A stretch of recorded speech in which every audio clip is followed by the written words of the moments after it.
Okay, so the prototype for the 3D printed internal mudguard for the E300 is now in place, as you can see. It's pretty sturdy, 6mm thick, so you're not going to get any vibrations.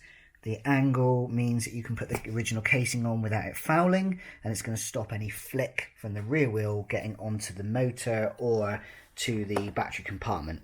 The motor is sealed on the original E300 apart from where it goes into the actual motor shaft and the wiring, but the wiring I've already sealed up.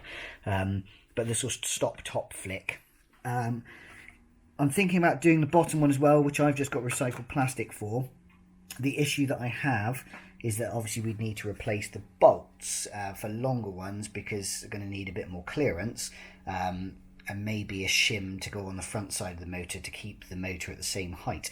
But at the moment, the top one is complete and I've got the measurements now for the screw holes, so I'll try making a bottom one and see how we get on.